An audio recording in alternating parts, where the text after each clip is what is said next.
Queridos alunos, agora nós vamos falar da parte protetiva do Estatuto da Criança e do Adolescente, que estuda temas como adoção, tutela, guarda, poder familiar, medidas aplicáveis aos pais, medidas aplicáveis a crianças e adolescentes, mas sem conteúdo punitivo, algumas medidas que não são uma consequência da prática do ato infracional. Mas, antes de mais nada, vamos começar fazendo a seguinte distinção. O Estatuto da Criança e do Adolescente, que é a Lei 8.069 de 1990, ele basicamente trata de um princípio nele, na verdade, em todas as suas disposições, ele sempre busca o quê? A proteção integral da criança e do adolescente, e é o que diz exatamente o artigo 1º do Estatuto da Criança e do Adolescente. Então, a base do Estatuto da Criança e do Adolescente é a chamada doutrina da proteção integral. Tá? Então, a base do Estatuto da Criança e do Adolescente é a doutrina da proteção integral. Aí vocês podem me questionar o seguinte, essa doutrina da proteção integral, o que ela significa? Ela significa o seguinte, que ela tem alguns significados, não é apenas único. Primeiro, o Estatuto da Criança e do Adolescente é aplicável a todas as crianças e adolescentes. Outro significado, sempre deve-se buscar a medida ou a conduta ou a atuação que vai atender os interesses da criança e do adolescente. Então, em resumo, o Estatuto da Criança e do Adolescente aplica-se a todas as crianças e adolescentes e qualquer medida, qualquer ação que for tomada envolvendo uma criança ou adolescente deve visar atender os seus interesses. Então, o interesse da criança e do adolescente prevalece sobre o interesse das demais pessoas. Bom, é claro que essa parte teórica é um pouco chata, mas a gente tem que passar por ela. Vocês podem falar, e daí? Essa doutrina da proteção integral, ela é alguma novidade? Ela, quando o Estatuto da Criança e do Adolescente ele foi editado, foi publicado, ela era uma novidade sim, em comparação com a doutrina que existia anteriormente. Então, o Estatuto ele trouxe a doutrina da proteção integral. E antes do Estatuto da Criança e do Adolescente, vigorava uma outra lei chamada de Código de Menores. E no Código de Menores vigorava a doutrina da situação irregular. Como assim, hein? A doutrina da situação irregular? Porque pelo Código de Menores, que é uma lei, que é a lei anterior ao Estatuto da Criança e do Adolescente, o Código de Menores ele era aplicável apenas aos menores abandonados, aos menores autores de atos infracionais, aos menores carentes, ou seja, pobres, ou seja, era uma lei, digamos, mais discriminatória, só envolvia os menores, entre aspas, em situação de risco, como eu falei, abandonado, carente ou envolvido em ato infracional. Ao contrário do Estatuto da Criança e do Adolescente, que se aplica a qualquer criança e adolescente. Como assim? Vou explicar. Imagina, o filho de uma pessoa vai viajar com a mãe em uma viagem internacional. Se o pai não autoriza a viagem internacional, as disposições do Estatuto da Criança e do Adolescente vão se aplicar àquele caso. Porque, como eu falei, a doutrina da proteção integral tem mais do que um significado. O Estatuto se aplica a todas as crianças e adolescentes e sempre vai se buscar o quê? A decisão que mais vai atender aos interesses da criança e do adolescente. Ficou claro, pessoal? Um outro detalhe. Tudo bem que o exame de ordem na primeira fase ele é objetivo, ou seja, você não vai precisar fazer um texto na primeira fase. Claro, só na segunda fase que vocês vão fazer uma petição. Muito cuidado com o seguinte, não usem a expressão menor. Ah, o menor, por quê? O menor, como nós já vimos no Código de Menores, só era aplicável aos menores, entre aspas, em situação de risco. E aí a expressão menor acabou virando sinônimo de ou uma pessoa abandonada, ou uma pessoa envolvida em atos infracionais. Então, o menor hoje em dia é sinônimo de bandido. Né? Quando você fala assim, olha lá o menor, quer dizer, dando a entender que, digamos, seria entre aspas, um marginal. Então, nós não devemos utilizar a expressão menor em provas, devemos utilizar qual expressão? Criança ou adolescente. Ok, pessoal? É claro que você pode falar o menor de 18 anos, mas não a expressão menor para se referir à pessoa. Ok, pessoal? Bom, vamos aqui no nosso material, então. Aqui no nosso material eu coloquei, vamos ver rapidamente, as principais distinções entre a doutrina da situação irregular e a doutrina da proteção integral. Aí a primeira distinção é a seguinte, Na doutrina da situação irregular, o Código de Menores aplicava-se apenas aos menores abandonados, carentes e infratores, que é o que nós falamos agora. Já pela doutrina da proteção integral, o Estatuto da Criança e do Adolescente aplica-se a todas as crianças e adolescentes. Acabamos de falar isso. Outra distinção. Na doutrina da situação irregular, que vigorava no Código de Menores, o menor era objeto da intervenção estatal. Já na doutrina da proteção integral, crianças e adolescentes são sujeitos de direitos. E agora vamos aqui que eu quero falar um pouquinho sobre esse fato de crianças e adolescentes serem sujeitos de direitos, porque isso cai muito em prova. O que significa, criança e adolescente são sujeitos de direitos? Eu vou explicar. Imaginem, o adulto ele é sujeito de direitos.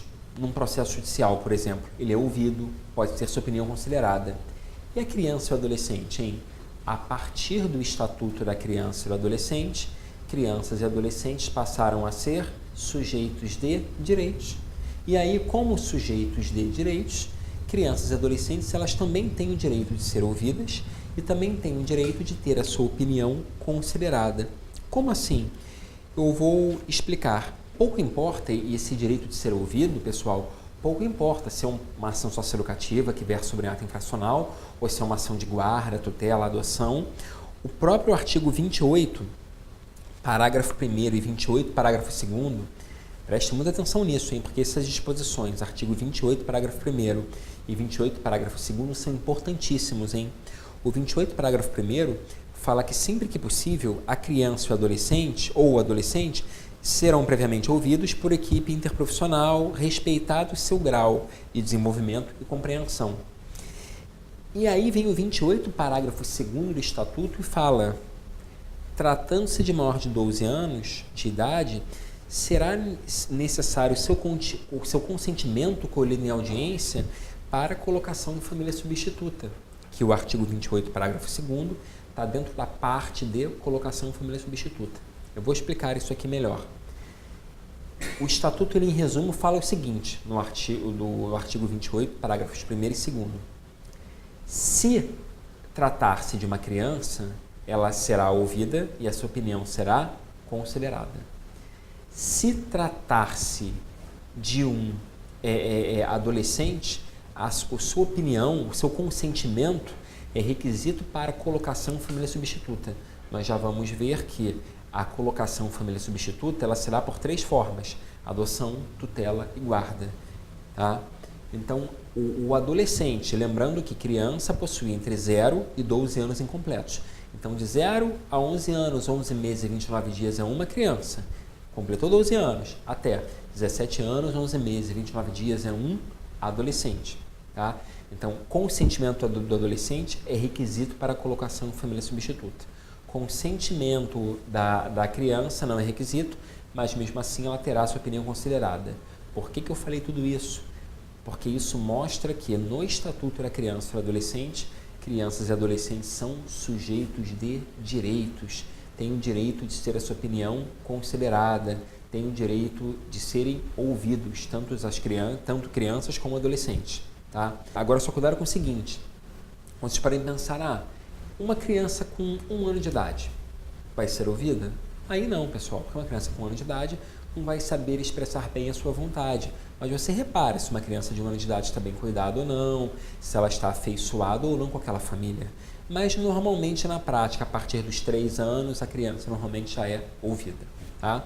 Vamos voltar no nosso material. Então já vimos que esse 28, parágrafo 1º e 2º é reflexo do fato de criança e adolescentes serem sujeitos de direitos. Né? Próxima distinção. Doutrina da situação irregular. Não buscava prevenir lesões aos direitos dos menores, entre aspas. Aí a expressão utilizada é menor porque é o Código de Menores. Na doutrina da proteção integral, se busca prevenir lesões aos direitos de crianças e adolescentes. Né? Aí eu vou fazer mais um comentário aí, pessoal. Vamos voltar aqui.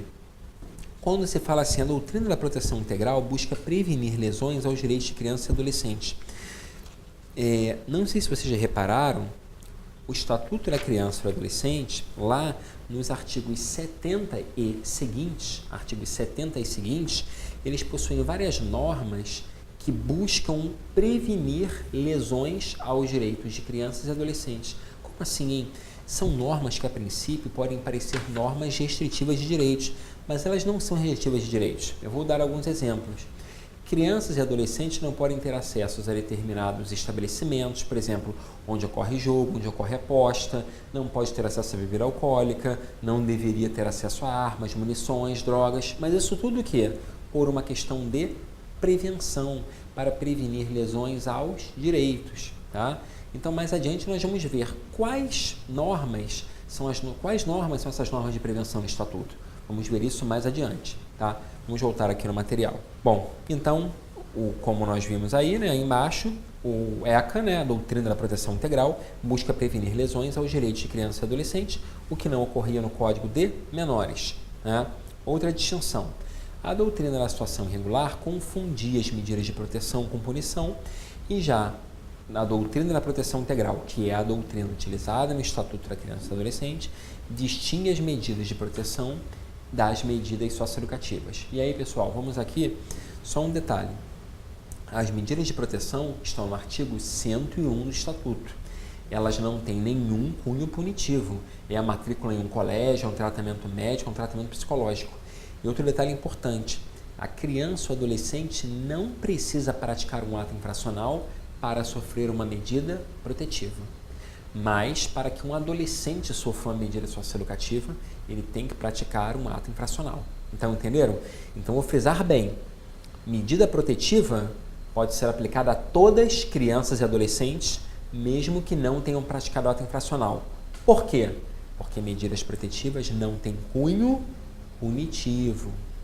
Medida socioeducativa é aplicável apenas a adolescentes e a pessoas com idade até 21 anos. Tem cunho punitivo e, por terem cunho punitivo, só podem ser aplicadas àqueles que comprovadamente praticaram um ato infracional, tá?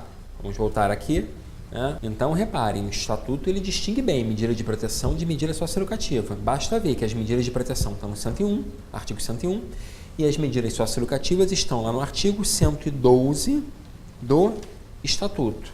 Ok, pessoal? Tá? Bom, outra distinção, ó. A doutrina da situação irregular era centralizadora e autoritária, e a doutrina da proteção integral é descentralizadora e aberta à participação da sociedade por meio dos conselhos de direitos da criança e do adolescente. Reparem no material que eu mencionei várias siglas, né? CMDCA, SEDCA e CONANDA. CMDCA significa Conselho Municipal dos Direitos da Criança e do Adolescente, SEDCA, Conselho Estadual de Direitos da Criança e do Adolescente, e o CONANDA, o Conselho Nacional dos Direitos da Criança e do Adolescente. Bom, em outra distinção, né? Por fim, né? A doutrina da situação irregular buscava realizar um controle social dos menores vítimas de omissão da família, sociedade e Estado, e já a doutrina da proteção integral busca a proteção integral de crianças e adolescentes. Vamos agora passar aqui, falar rapidamente nesse fundamento constitucional do Estatuto da Criança e do Adolescente. Aí vamos voltar aqui. Normalmente, pessoal, várias leis ordinárias ou complementares, no caso a lei ordinária, que é o Estatuto da Criança e do Adolescente, possuem um fundamento, na verdade elas acabam sendo assim, fundamentadas na Constituição da República, né, ou Constituição Federal de 88. E o artigo da Constituição que o legislador se baseou para a elaboração do ECA foi o artigo 227 da Constituição. E aí vamos lá no material. Ó.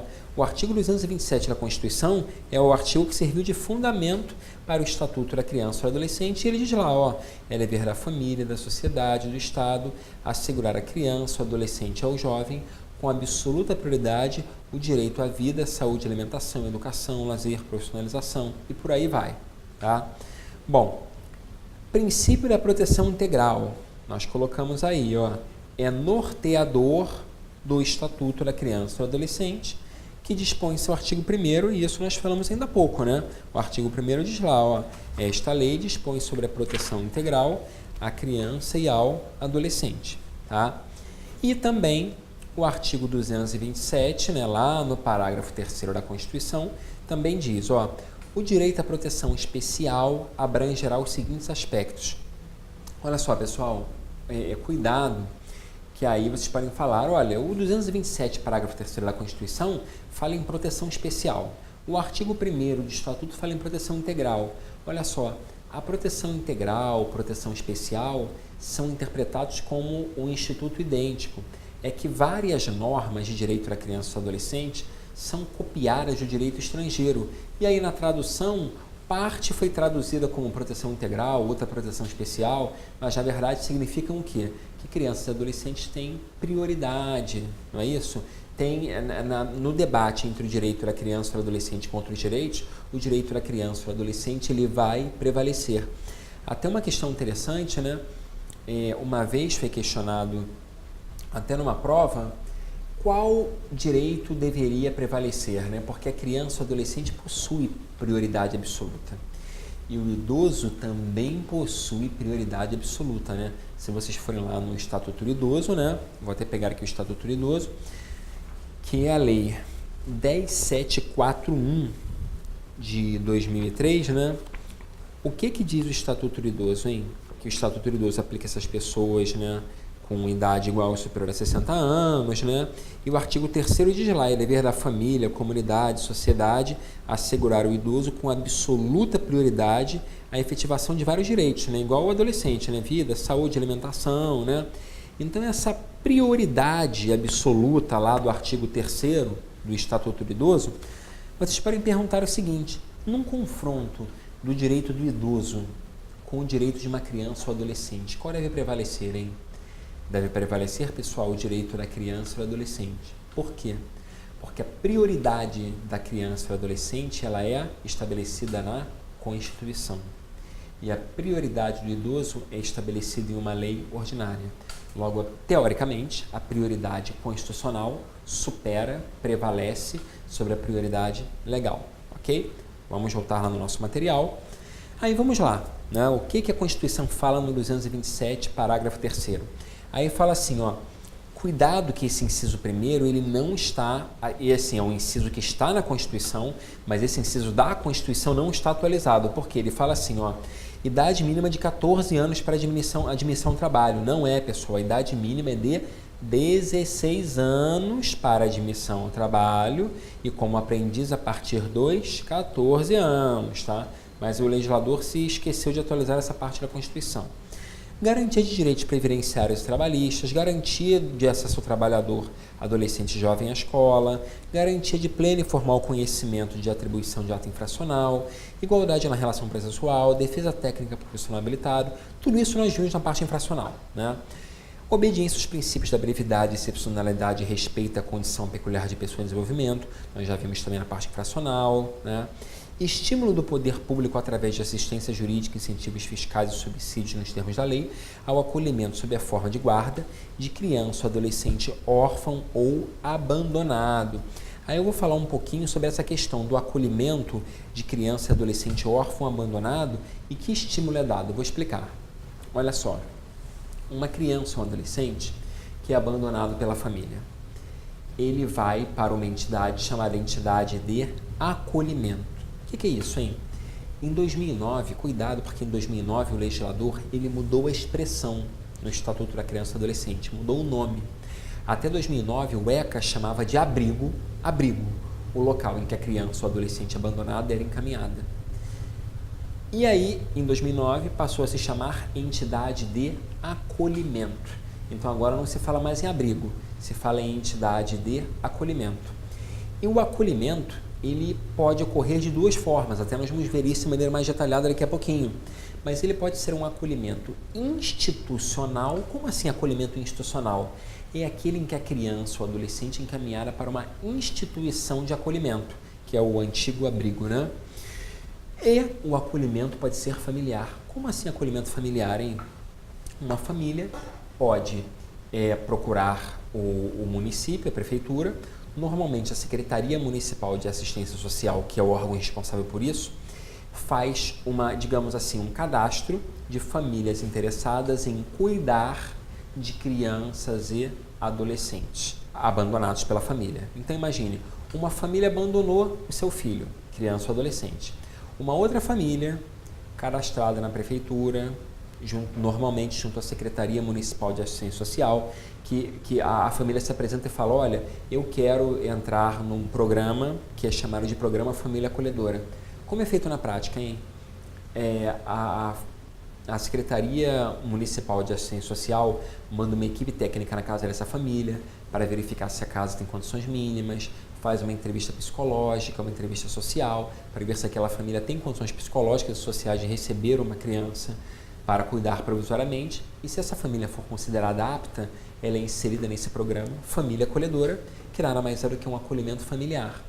E aí imagine, uma família abandonou o filho, abandonou uma criança.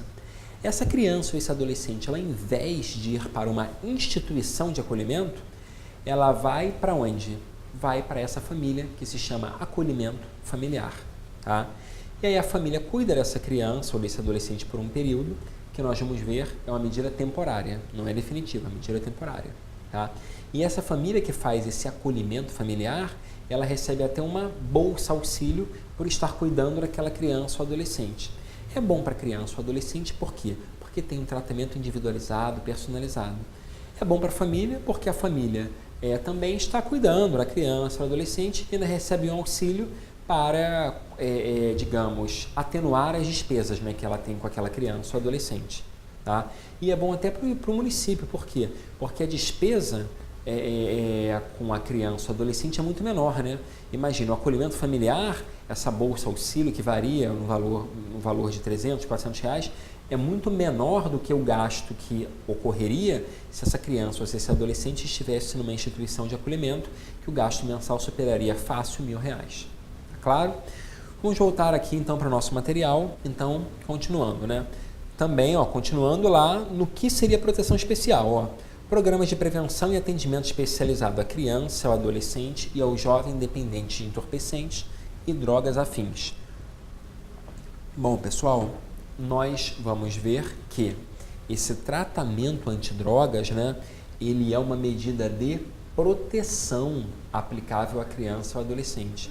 Esse tratamento antidrogas não é nenhuma punição. Nós vamos ver isso já já, tá? Vamos continuar, vamos lá no material, né? Agora, vamos falar rapidamente, pessoal, nos princípios do Estatuto da Criança e do Adolescente. Como assim em princípios? O Estatuto ele foi modificado no ano de 2009 pela Lei 12.010. E aí essa Lei 12.010/2009, ela inseriu esses princípios no artigo 100, parágrafo único. É claro que vocês vão ler depois atentamente, mas eu apenas vou comentar de maneira superficial aqueles princípios mais importantes, tá? Vamos lá então no nosso material. Primeiro princípio, condição da criança e do adolescente como sujeitos de direitos, né? Como nós já vimos, pessoal, vamos voltar aqui, né? O fato das crianças e adolescentes serem sujeitos de direitos significa que eles têm o direito de ser ouvidos, têm o direito de participar do processo, seja uma ação de guarda, tutela, adoção, seja uma ação socioeducativa. Em resumo, crianças e adolescentes são pessoas, têm personalidade jurídica, então eles podem o quê? Participar das decisões que vão influenciar na sua própria vida, tá? Vamos lá no material, né? Proteção integral e prioritária, né? Olha só, pessoal, o que significa esse princípio da proteção integral e prioritária? Significa o seguinte, ele é relacionado com outro princípio que está lá no material, vamos ter no material rapidinho, com esse princípio do inciso 4º, interesse superior da criança e do adolescente. Essa proteção integral e esse interesse superior significam o seguinte, qualquer medida que se aplica a uma criança ou adolescente deve sempre buscar o quê? Atender o seu interesse. Não, o interesse da criança ou adolescente se sobrepõe ao interesse dos parentes, ao interesse de outras pessoas.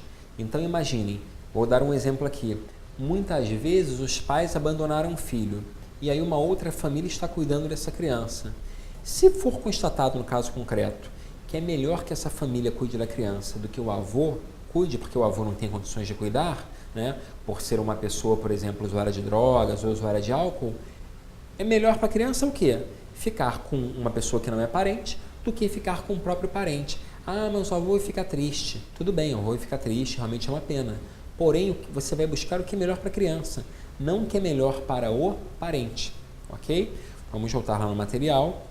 Responsabilidade primária e solidária do poder público. Um detalhe muito importante, pessoal, esse princípio da responsabilidade primária e solidária do poder público, ele se refere à elaboração de políticas públicas, hein? Tá?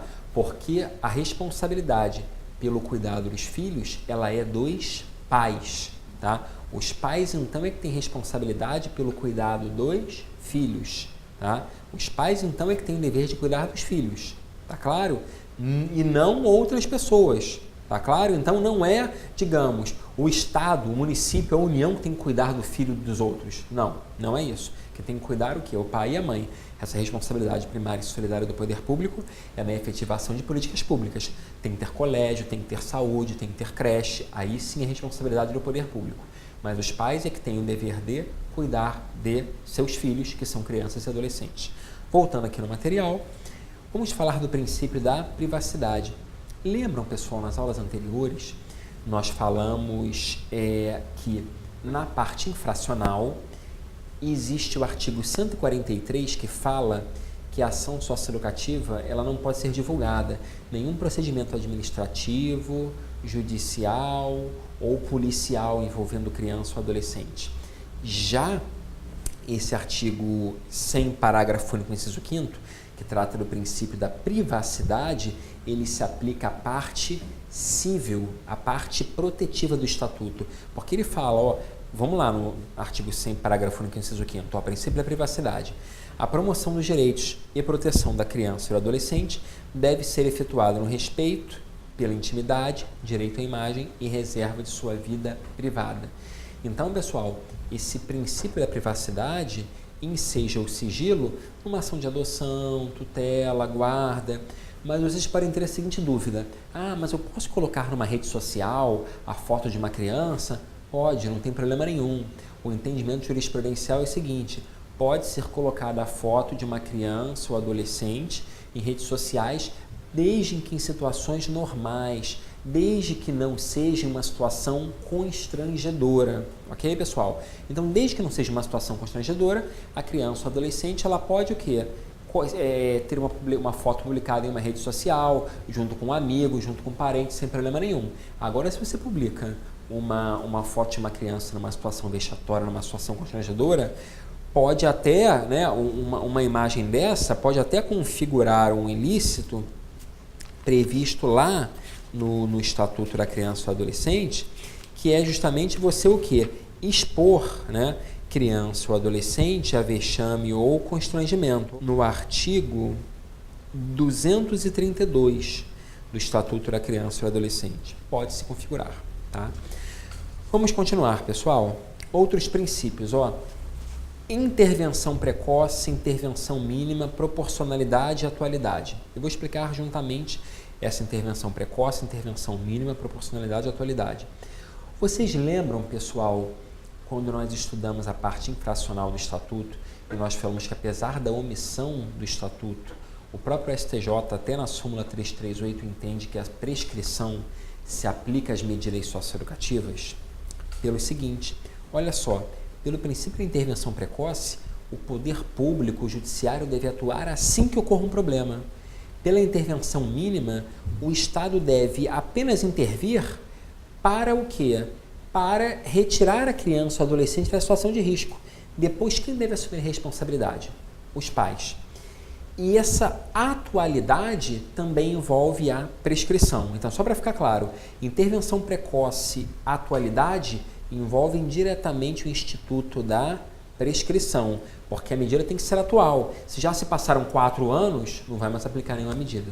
Entenderam isso? Tá? Então, apesar de não haver nenhuma disposição expressa no Estatuto falando de prescrição, essa atualidade e essa intervenção precoce aqui do inciso 6º e essa atualidade do inciso 8º, elas são consideradas como um fundamento para a prescrição. Tá? Vamos voltar aí no nosso material. Responsabilidade parental, é o que nós falamos. Responsabilidade parental e prevalência da família é a prova de que a família que tem o quê? A responsabilidade pela criação dos filhos. Ok, pessoal? E agora eu vou deixar esses 2 princípios para falar daqui a pouquinho, no próximo bloco.